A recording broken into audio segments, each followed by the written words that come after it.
Here we go. Not talking at the microphone.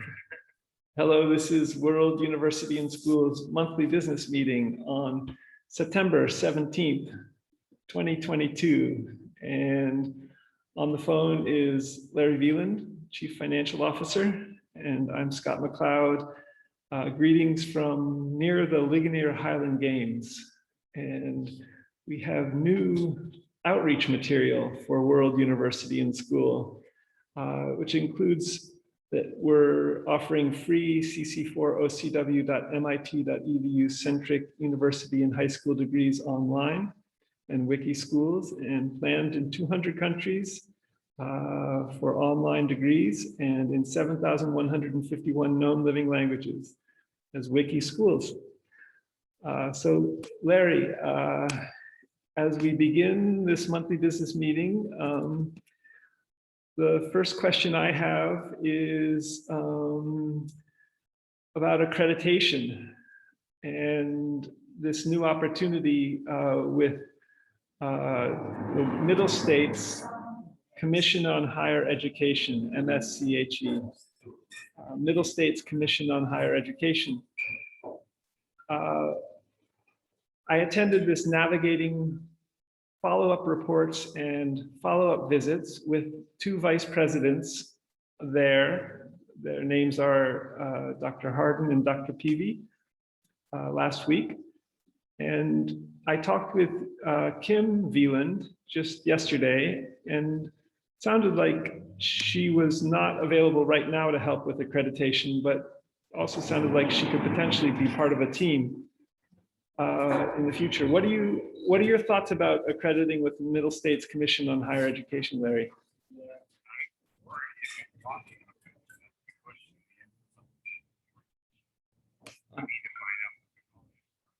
So Larry's saying on the phone, we need to find out what the costs are. He's concerned about the costs. That sounds like it makes sense. The costs, I think, are on their website and might have to do with, and seem to have parallels with the costs of accreditation in California with Western Associations of Schools and Colleges Senior, WUaS Senior, which correlated with the state of California's BPPE licensing, Bureau for Private Post-Secondary Education Licensing, and that they were equally as high in some ways. Would you think hold off before we get the money in the bank? Okay. That has some merit in a lot of different ways. For one, we don't have the money, and for two, it's a very big process. On the other hand, it could be a possible way to focus getting the money, fundraising, for example. What do you think about that? Well, if you target it to people saying we need X thousand dollars in order to accredit, then maybe you can get people to respond that way as a one-time gift. Interesting. So target, I'm gonna note this as I go. I'm gonna put the phone down too. For accreditation, target possible donors as a one-time gift if we proceed with, or if we proceed with Sch accreditation. Great. The steps are there, and it's a very long written process involving self-study too. Yeah. I'm curious to what degree it makes sense to even, or here's a novel idea, that the three of us get together once a week and develop a sort of accreditation committee approach, chart a calendar, a set of dates that we can explore both possibly fundraising, but also getting paperwork in. What do you think about that idea of a sort of accreditation self-study group meeting once a week or something? Well, I'm familiar with self-studies for middle states in which it's being renewed. I'm not sure what they want for a self-study if something is new. I see. So I'd have to do some exploring on that issue. Okay. This is usually the longest and most tedious and irritating step of the process, in my experience, but it can be done. So a possible accreditation group get together, maybe with us three, you, Larry Wieland, Kim Wieland, and myself, maybe on every week or every other week, wouldn't be for self-study, but maybe it could be for, or could it be for sort of developing an overview of the process from World University and Schools perspective? Well, it can smoothly move from one to the other. Interesting. Yeah, if it's unnecessary because we don't have anything to study. There's nothing to review, so what can you say? Right. It makes sense. But what do you think the possibility of a sort of accreditation team or committee or group meeting? Well, I think that's a good step. Okay. If in fact the rules tell us what we're supposed to be doing. I see, great. A good step per the rules that are laid out on the Middle States Commission for Higher Education webpage, rather than on the WUaS Senior or the BPPE websites, for example. Okay. Great. I'm glad you think getting together in the sort of accreditation group is a good idea. We can explore these questions further with perhaps in conversation with Middle States Commission on Higher Education a little bit if we get further along. So it's 12:10 on East Coast time, and I think there are about 30 agenda items, one of our longest agendas so far, all to be done in an hour if we can. And that means sort of basically 2 minutes an agenda item, if you're game for that. That means basically mention it, go on. Unless there's something urgent. Or riff with it or something.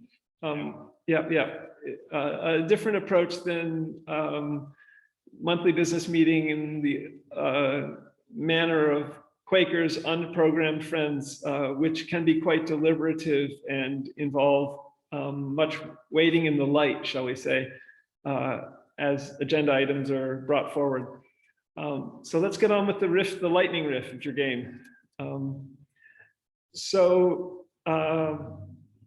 Exploring getting World University and School getting a co-working space in Google itself in Bakery Square, Pittsburgh, Pennsylvania, regarding Google Street View with Time Slider, Maps Earth, TensorFlow Translate, and for many, many other reasons with Google.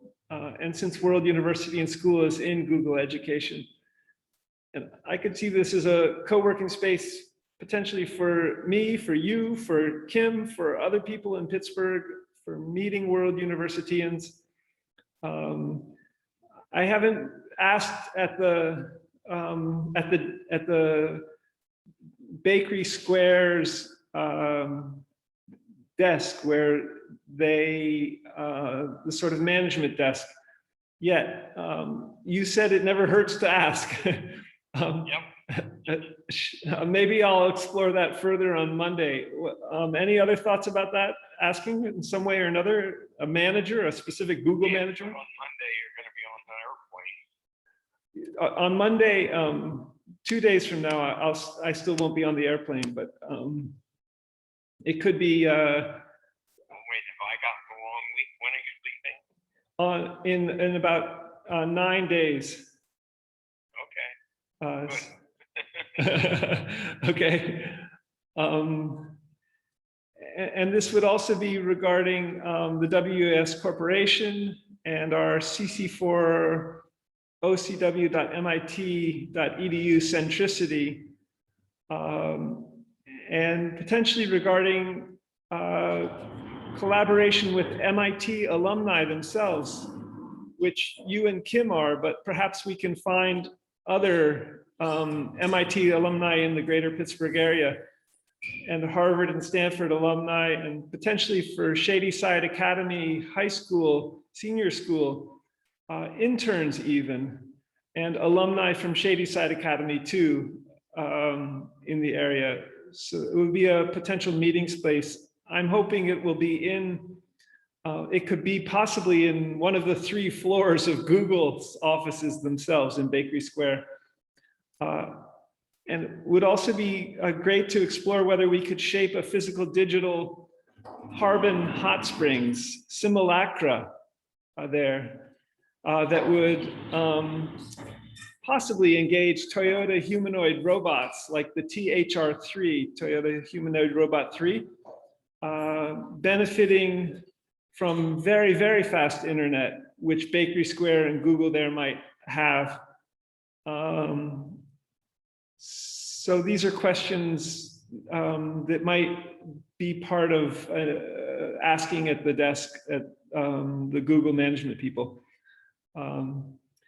So item 2A, which I haven't noted here, is we heard back from the Carnegie Library of Oakland, a very friendly letter from Jen Styron and a director there, a manager there. And yes, we can hold co-working spaces there, but we can't do it in a dedicated way. And we can use their rooms in a variety of ways. Maybe schedule meetings as well, but that was good to hear back. It's unfortunate that I couldn't say we're going to have an office there and we can meet people that way.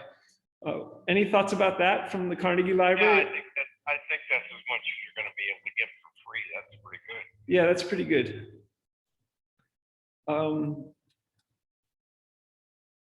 She also mentioned some other libraries around Pittsburgh where there might be possible to have dedicated space. Interesting. Oh, that's worth exploring. Yeah. By dedicated, I assume you just mean you can leave your stuff and come back. Maybe that, maybe we can advertise that we're there and we can meet people and talk with people and interview people and things like that. I don't know. So agenda item 3 is WUaS is in the process of moving offices from PO Box 442 Canyon, California, 941516, potentially to the Veland's house, your house in Pittsburgh, Pennsylvania. And I guess the address, my new address in Pittsburgh, Pennsylvania is also maybe one of those offices. So when I mentioned that to Kim yesterday, when I was over at your house, she said that was the first she heard of that. Is that okay with you both as far as? There's something that just means the mail dropped from my perspective. Yeah, and potentially the initial mail address change that I'm thinking about is the 2 WUaS California corporations or legal entities, and maybe the 501c3 at the federal level too, which I don't think I think we've rarely gotten a piece of paper mail from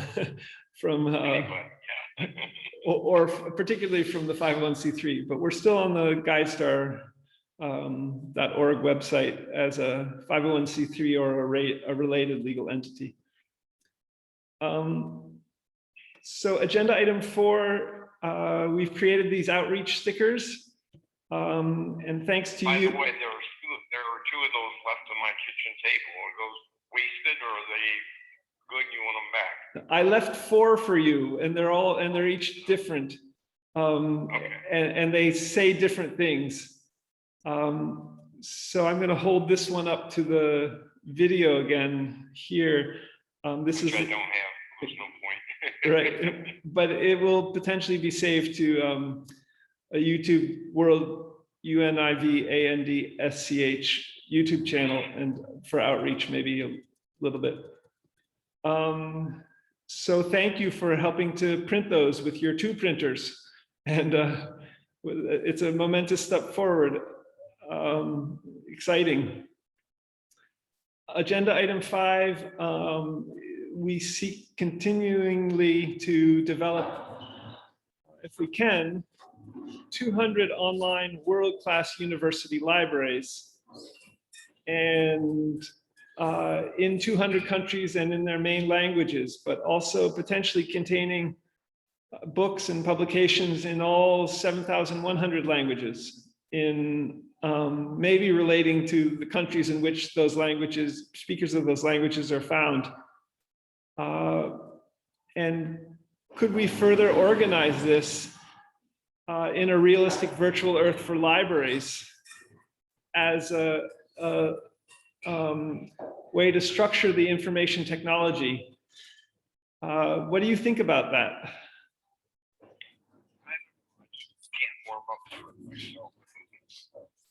Interesting.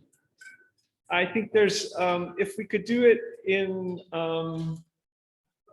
a realistic virtual Earth for libraries in Google Street View with Time Slider, there are all kinds of possibilities for also collaborating with national libraries and with Google Books. And the Google Book Project attempted to digitize all the books on the planet, I think, or a lot of books. Yeah, I haven't heard about that for a while. Yeah, I haven't heard about Google Cars for a while either, but these projects maybe achieve their goals and then Google moves on, is my thinking. What do you think? That's possible, or else they failed and just didn't mention it. Whatever, yeah, I mean, it all becomes data from Google Books and Google Cars. I don't know how much I'm using that data yet, but interesting that they did it. The interesting, the possibility for developing this out of World University and School with national libraries is fascinating, regarding Wikidata, Wikibase, Wikimedia, Wikipedia, that they have I think the German National Library is emerging out of Wikidata, Wikibase.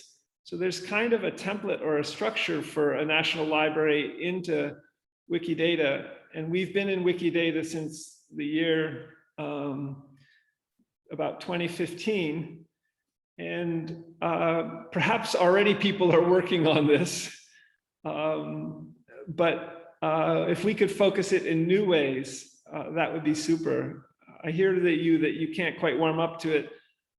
It might be a way for us to hire a lot of people when we start getting monies from nation states, or per student per year too. Yeah, the reason I don't warm up to that is because it's so far down the line still. So Yeah. Interesting. Agenda item 6. WS News and Q&As continue online in video calls newly at 10 a.m. Eastern Time. And I've added the links to those and some blog posts. The one thing from the most recent WUaS News and Question and Answer on September 12th, 22, last Monday, is that it hasn't appeared on the youtube.com/WORLD UNIVANDSCH. I'm sorry, it didn't appear on something, and all I got was a string of initials. It didn't appear on the World University and School YouTube channel. Okay. But it is on another YouTube channel for WUaS. But I thought I uploaded it to the World University and School YouTube channel, and so I'm not quite sure what's going on. But it was actually a better videoed WS News and Question and Answer on 9/12 than the one in the previous week on 9/5. So I'm not sure why it isn't on the World University and School channel. But the WS News and Question and Answer are going on. Next Monday, 9/26, I may seek, because I'll probably be flying out to the West Coast on that day, to hold it maybe the day before. on the Sunday, the 25th. We'll see. I think it's good. They're good for outreach and maybe good for connecting with even people in Google decision-making positions and things like that. All kinds of other decision-making position people. Right, not to schedule too many things that Monday. Yeah, it might be good for that, especially to move it forward to the 25th Sunday. Agenda item 7, seeking to continue to develop the Longevity Genetics Institute at WUaS and for aging reversal genetic engineering, revolution drug therapies, appreciating that more George Church, Harvard genetics professor, MIT professor of genetics, and at the Harvard Medical School, videos are coming out in these regards. And they're very informative.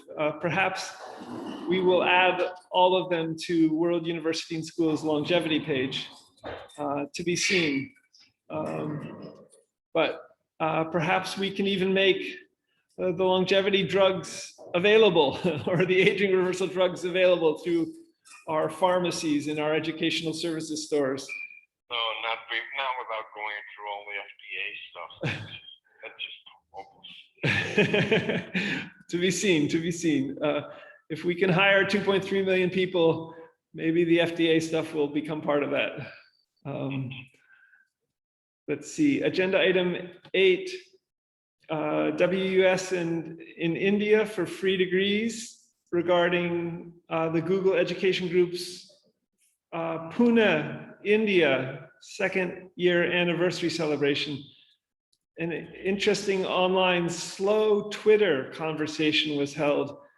Glad for World University and School to reach out to particularly people in this GEG India, Pune, India group. There hasn't been a lot of uptake from Indians that I'm in communication with in GEG India. For example, the Creative Commons license CS first with Google at World University and School course. And I'm not sure why, learning the Scratch programming language. I'm hopeful that GEG India and these people like Reshma Honap and Dr. Vishal Varia and Dr. Narjit Kaur are in communication with even Sundar Pichai. So that's, and regarding what kind of online computer science might work in various countries. Google is trying to educate 11 million students in computer science. That's something we could learn from, I think. Agenda item 9, World WUaS accreditation and how to create 200 world-class online universities is a big question for me. Could we use the accreditation process to create 200 world-class online universities, and particularly regarding the Stanford University CS department, computer science department chair's panel in video in 2017? Do you think we can focus a possible Middle States Commission on Higher Education process to create a world-class world university and school? Depends on each country how closely linked the accreditation is with anything else. Right. Yeah, good point. I mean, interesting in those regards that I think Middle States Commission on Higher Education did mention something about accrediting some international schools. Some schools internationally, and so did WUaS Senior mention West Coast schools and some in other parts of the US and some internationally. Yeah, I was just thinking from the point of view, you don't want to have every country different. Yeah. What you like to do with each of your 200, you like to take the same template and just tweak it a little. And yet, if we're going to reach out to speakers of all 22 India languages, official languages, the possibility for appealing culturally or working culturally to their education system differently than the American education system could involve accreditation. I don't see a lot of Indian students taking MIT OpenCourseWare on their own or doing the CS first with Google at WUaS course. What do you think about somehow working out culturally to different schools, different countries' educational systems, if you will, culturally? Yeah, I just don't think there's anyone in charge in most countries of doing that. I mean, you could do it, but each little place you do it for would be different. That same problem applies then locally that I was talking about a minute ago. Yeah. If there's one person in charge, that's fine. But if there's 150 of them, that's just impossible. Huh. Yeah. The way I think of this in terms of, say, for example, India is, well, maybe Sundar Pichai and Reshma Honap and Vishal Varia and Narjit Kaur, the three educators in India, I think two of them, the last two are in India itself, could help inform what would work at World University and School, what would work at Google in India, and then maybe figure out how that would work within the India educational system culturally too, which can favor exams and going to the IITs for high achievers, India Institutes of Technology. So I hear what you're saying. Maybe it can be worked out by some Indians first for India and even at World University and School. Yeah, that would be nice. Agenda item 10, WUaS in 200 countries and in their main languages and teaching foreign policy from 200 countries' perspectives. It's really an amazing opportunity if we can begin to hire faculty and it's just so vast, 200 times 199, because they're each independent of each other. That's a lot. And yeah, if we begin in English, and because we're centered in the USA, that possibility for, and we have law schools too, how can we, I don't know, navigate in to say, let's call it the authoritarian countries like China and Saudi Arabia and things like that. And maybe get accredited. I think the ocw.mit.edu, which is CC Force licensed, could be a big help there. That could also be a big hindrance. Yeah, it's true. I think the single foreign policy course from ocw.mit.edu in agenda item 10, it's hard to get statistics on how much it's been visited by someone in any of the other 200 countries in the world from MIT OpenCourseWare. Yeah. But if it was visited consistently by someone in some region, in some another country, that could be a good indication. And even in, say, a country with an authoritarian government, that could be a good indication that there could be some hope. What do you think? Well, it's an indication. They give you a name to contact anyway. Maybe a name, maybe not. If it's, yeah, it might be a region and an IP address and 100 visits to the foreign policy course. Who knows? But in English too, from Azerbaijan or from Afghanistan or from Japan or something. Agenda item 11, finance reports. Nothing has changed from last month's July financial reports, and Larry Veland, CFO, has been sick this week. So I'm posting the two WUaS financial reports from the last month, July, And next month's WUaS financial reports will be up to date and reflect any changes in this upcoming, in the month we're in now. We have about... With one exception. Okay. We changed all the addresses on the accounts. Good point. You changed all of bank addresses so that they're all going to be coming to Pittsburgh. Yeah.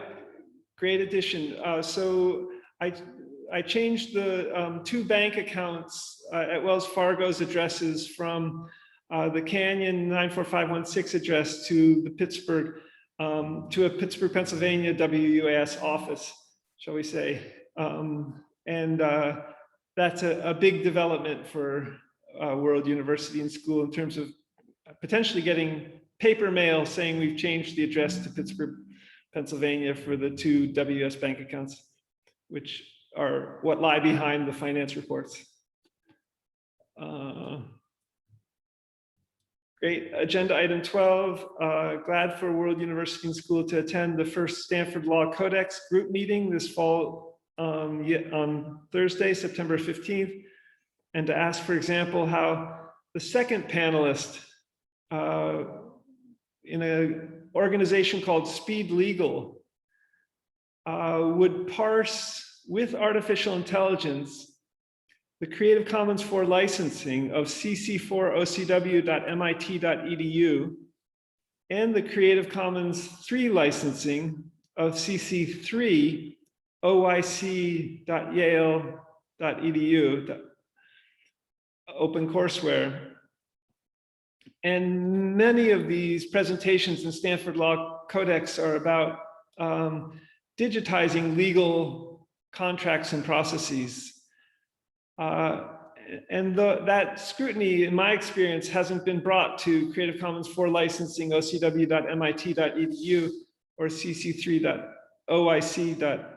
Come on, I can't even follow those initials. Nobody else following them for a period. So speaking English, not in abbreviations. So I'm not sure. I entered this into the panelist Speed Legal's website, and I also sent an email to Roland Vogel, the director of Stanford Law Codex, with these questions. And I'm hoping, if I don't hear back from the Speed Legal people, that Roland Vogel and other people in Stanford Law will begin to think more fully about the ocw.mit.edu CC4 licensing. And that having asked this, it opens up the possibility for World University and School to begin to address the CC4 licensing of MIT OpenCourseWare in more scrutinizing way. So why aren't they doing it themselves? Why isn't MIT OpenCourseWare offering more clarification, asking Creative Commons organization to be more clear about their Creative Commons licensing? Yeah. Yeah, I wonder, I put in bold the word creative before the Open Yale courses. And I wonder whether being any more specific with Creative Commons 4 licensing than 1, share, 2, adapt, anyone can adapt it by adding it to AI, for example, but 3, non-commercially, would reduce creativity. And that this is one of the angles on Creative Commons licensing. What do you think about that? Well, certainly it would, because anything that has a possibility of payoff to you is going to get your creative juices going. So many people respond to that. Interesting. And yet, I think MIT OpenCourseWare is a flagship for Creative Commons 4 licensing.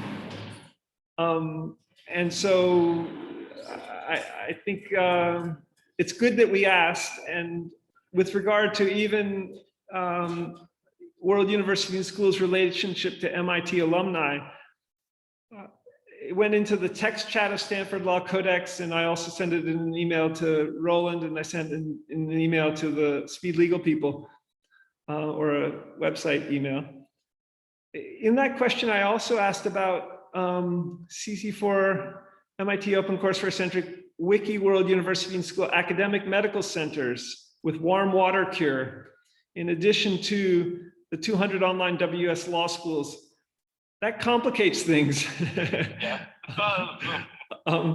And it's it's good to get it into maybe legal thinking and the legal systems, if you will, in this course. Stay tuned, maybe we'll hear back more. Agenda item 14 with 22 minutes left.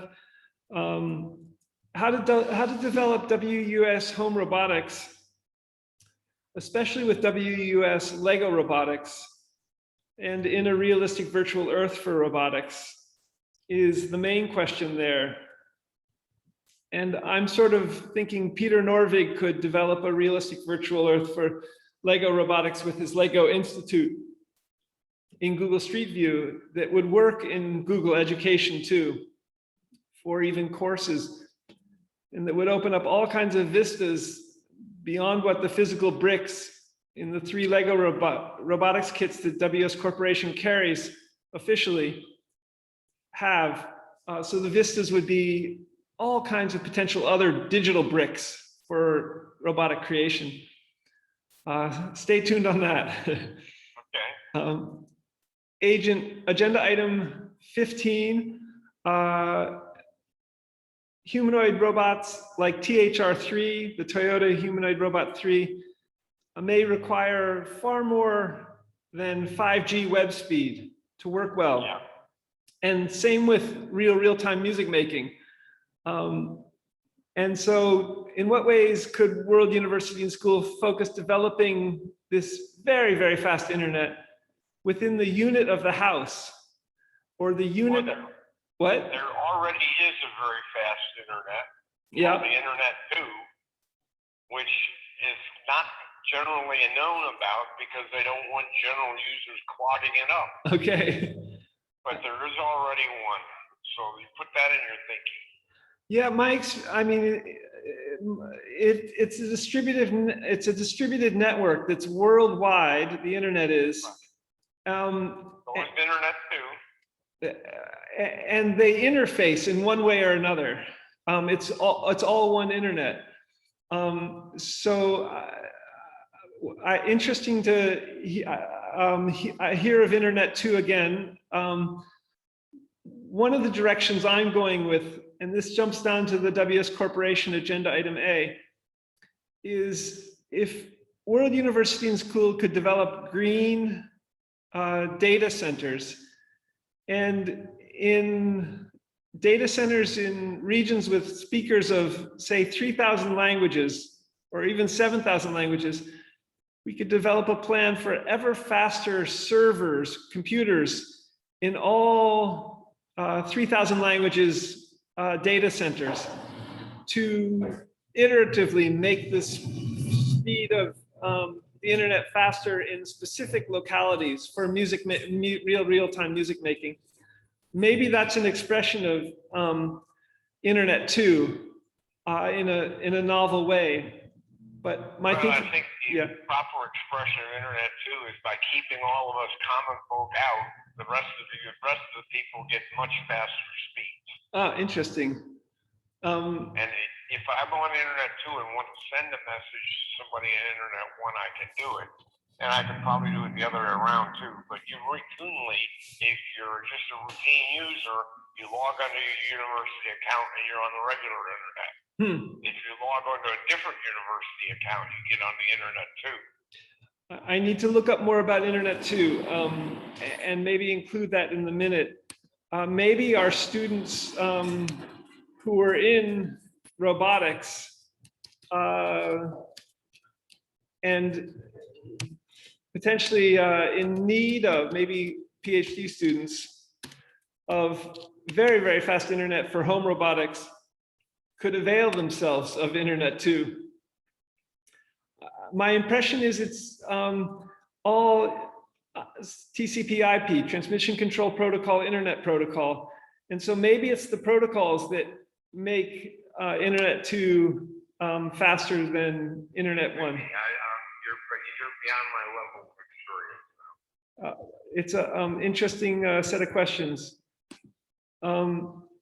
So if data centers could contribute to that, could we even in an equitable way put data centers in regions where the data centers could iterate on speed with computer servers for the TCP/IP and benefit the small language speakers and get them engaged with free degrees too, and the benefit of knowledge generation is my wonder, is my hope. Agenda item 16. So in what ways could World University and School iterate multimedia rooms in a house? For example, 8 cameras in a room for augmented reality, virtual reality, and eventually robotics. It's a related question to the speed question, but it's more an augmented reality question and multimedia rooms. Could you have holograms of musicians you could play with in real time as duets in these multimedia rooms, possibly teachers or learners or similar? Would it be a workaround for the real-time music making? And could it emerge from Google Street View with Time Slider, where Pegman, the little avatar in Google Street View, grows? Could it emerge also from a virtual Harbin Hot Springs? And there's a link to the virtual Harbin Hot Springs Gatehouse, a new link, agenda item 16. Agenda item 17, how best to create World University and School Academic Medical Center and Warm Water Cure and Physical Digital Experiments and WUaS Longevity Genetics Institute 2 from any house and without 6 to 10 physical species, including chicken, honeybee, Drosophila fly, zebrafish, frogs, C. elegans, nematode worm, yeast. And this sort of is a question regarding the Canyon 94516 670 Ridgecrest Road place that my previous landlord north of Berkeley had said about this house and address, that the Canyon place was mine. So, and I'm now on the East Coast and in a way having sought asylum in a sense. So I'm letting it go, the idea of 6 to 10 physical species at this point. But maybe we could do this from home too. What do you think? I don't know, it seems far-fetched to me. Interesting. The possibility of sequencing genomes with a handheld device for humans is something that George Church has tweeted about. But how to digitize that and then make it useful for any end user to begin to experiment with is a big question for even 6 to 10 species. Agenda item 18, with machine learning and AI, World University and School is bringing the following amazing building blocks together: the ocw.mit.edu, MIT OpenCourseware, and CS First with Google at World University and School. We want to continue to bring these building blocks together, and the Creative Commons 4 licensing helps that. But to what degree can we collaborate further with Google in these regards, Google Education? Agenda item 19, this has to do with longevity and aging reversal, and it's to any readers, but also to potential groups that we might reach out to. Do you want a creative opportunity making or teaching at or learning from World University and School, especially if we live well beyond 122 years of age with longevity genetics? Do you think it's a way to reach out to keep people's minds active when they get to be 115 or even 150? What do you think, Larry? I don't know. Okay. Agenda item 20, great building block exhibit at the National Museum of Natural History in Washington, D.C. It's called Genome Unlocking Life's Code. And it's relevant for the WS Longevity Genetics Institute. And it was very interesting to see the British geneticist Ewan Birney featured in it. So he was interviewed and a speaker in this video, and exciting. And to some degree, in what ways could we collaborate with the Museum of Natural History with all its resources for a longevity genetics institute, Street View and Time Slider? And Ewan Birney's posting a lot about how that might work from his perspective as a very smart geneticist and who's involved in digital processes in these regards too. Agenda item 21, he's posting to Twitter in particular. Agenda item 21, having visited a number of museums on this recent trip across the country, how could we turn them into a realistic virtual Earth for museums, even with a film to 3D app, and creatively, and navigating copyright? Interesting questions. I think the copyright issue with photographs is pretty much addressed, but if we were to add it into an organizing realistic virtual Earth, that would be maybe a whole new set of copyright and ownership questions that we would have to address. So this is a big thing, Larry. Agenda item 22, new beginning Yemen, the country in the Middle East, World University and School in English, planned in Arabic too. Thanks to the US envoy to Yemen, at whose house I stayed with in New Hampshire. He's very engaged with World University and School. And he's the State Department, US State Department, it sounds like he could engage the whole US State Department with World University and School in their 185 countries or however many countries they're in. I haven't heard back from Tim recently. He's been over in the Middle East recently. Any thoughts about that, about reaching out? No, I just thought the next step was for him. And since he's gone out of the country, we have to wait till he gets back. Okay, so the next step is to wait, potentially. Well, that's Okay. Great. Agenda item 24, last agenda item on the nonprofit side, and we're down to 10 minutes, so we're sort of on schedule.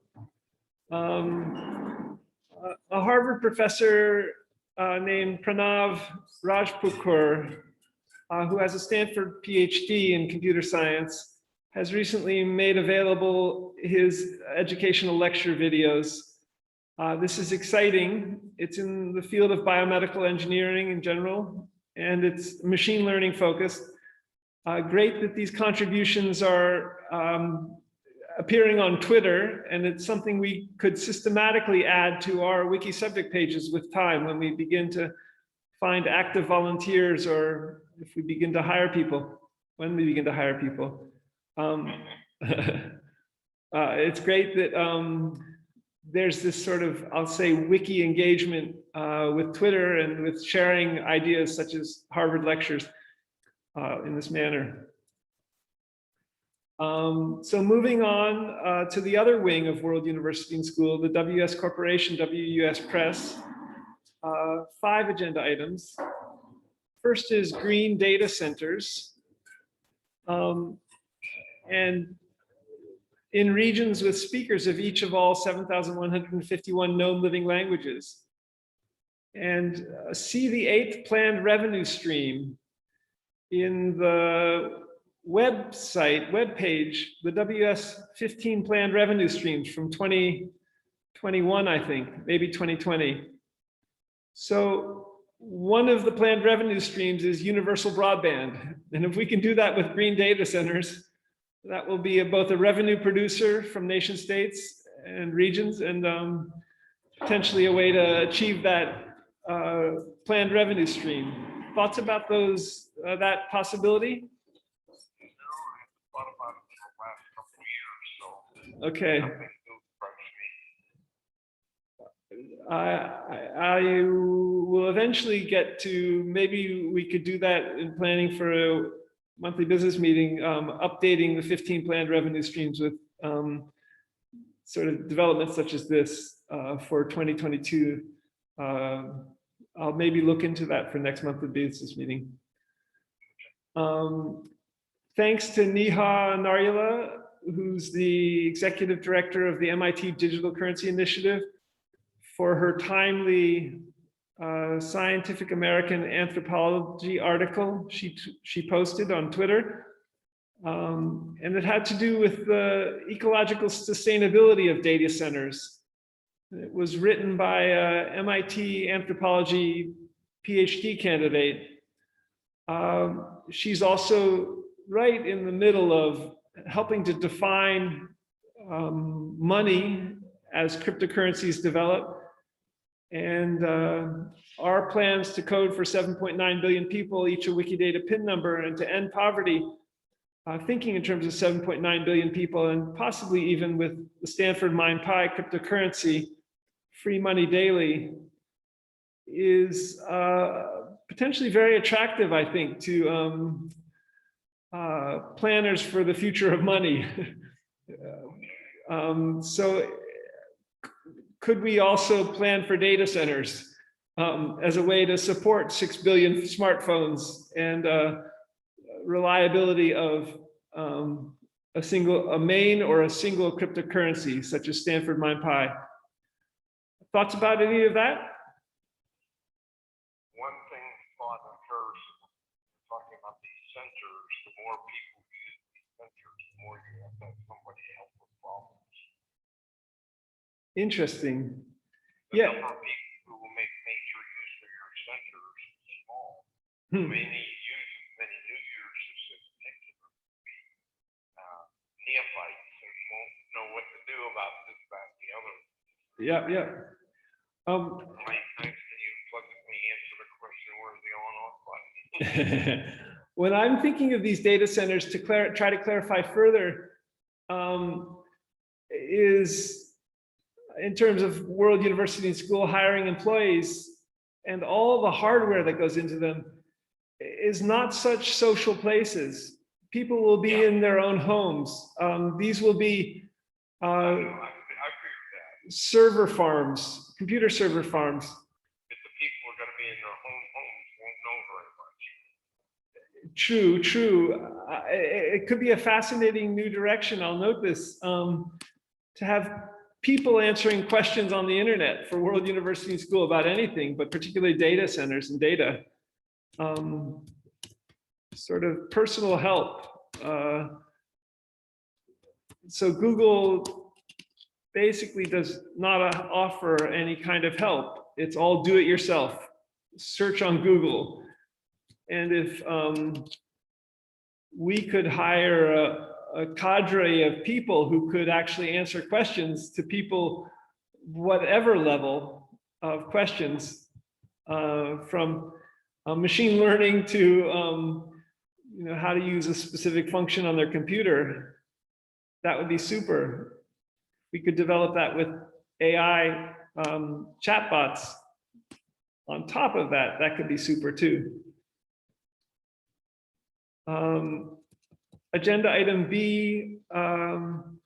So could we turn Toyota ProAce electric camping vans, the largest of 3 sizes, as autonomous vehicles, newly into university office space? A lot of problems. In addition, secondly, to being a useful vehicle around the city. In addition, thirdly, to being a camping van on the road with a chair to bed, and even to sleep through the night while always moving. It's not easy to find nooks and crannies to park a camping van on the East Coast, in my experience. Yeah, I can imagine. So office space, I mean, many fancy camping vans get parked by the side of the road until the week in summer that they're used. to have a van that works both in the city and for camping is a design success. There are not many around. If you could get one that runs through the night, then you'd avoid the parking issue. If you could turn it into office space, amazing. We'll see, we'll see. Agenda item C. So humanoid robots like the THR3 and also real-time music making will require very, very fast speed. To what degree could we turn this into a business enterprise to make houses the unit, or Toyota ProAce is also very, very fast to work with humanoid robots.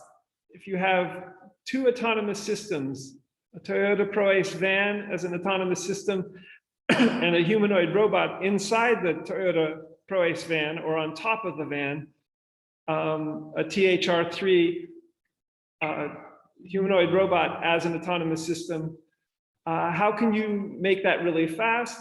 How can you assure enough power for both systems? And how can you plan it iteratively into the future for more speed and more autonomous system parallelism or interoperability? Agenda item D, down to 2 minutes.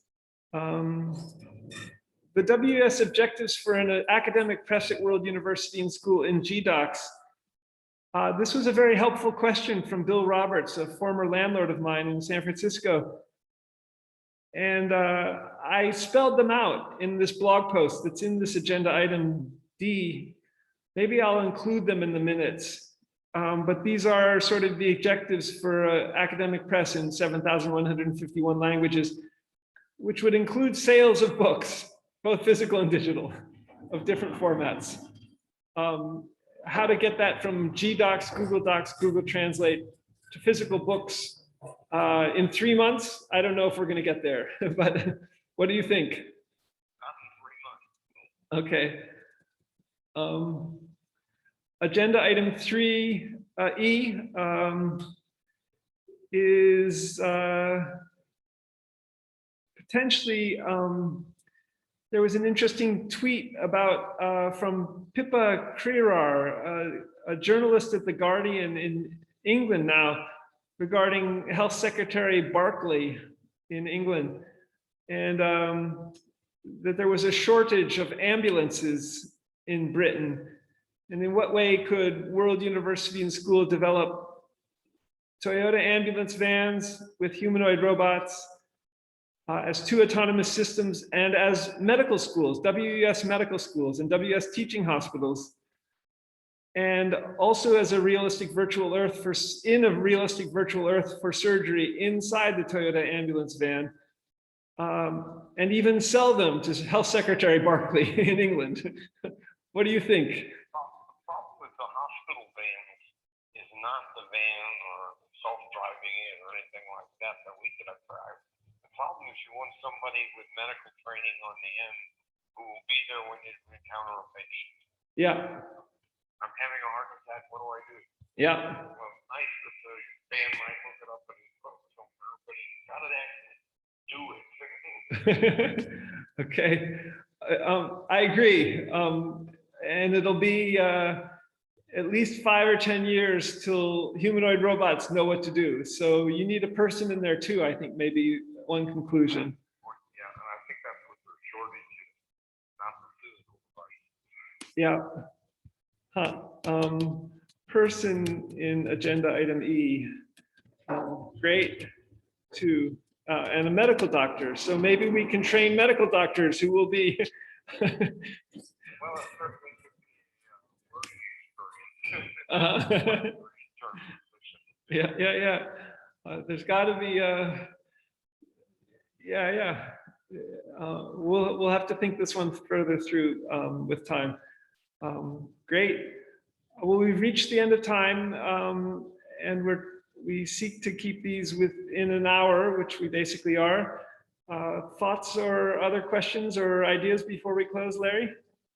No, I think I'm all right. All right.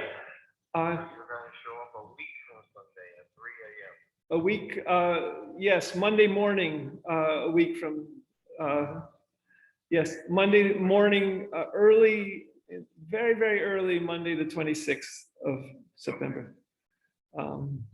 Great. Thank you. So yes, I'm heading out to the West Coast to move my things to the East Coast in a sort of asylum journey, and hope that whole move works out. Still haven't decided on which van company. I'm exploring possibly calling the 800 number for U-Haul and finding out about their vans too. We'll see. Thank you for offering to bring me to the airport at 3 a.m. in the morning on Monday the 26th. And we'll talk potentially before then as well. Thank you for helping with printing the labels. All right, see you later then. See you later, and thank you, Larry. Bye for now. So this is World University and Schools monthly business meeting on Saturday, September 17th, 2022. I'm Scott McLeod, and that was Larry Veland, CFO, on the phone. And until next month, I think it's October 15th. This is an open monthly business meeting. I'm hoping to post it to twitter.com. Sorry, yes, twitter.com/WRLD, UNIVANDSCH. And similarly, youtube.com/WORL. Sorry, youtube.com/WORLDUNIVANDSCH. The email address for World University and School is meeting@worlduniversityandschool.org. Worlduniversityandschool.org is the website address. See you next time.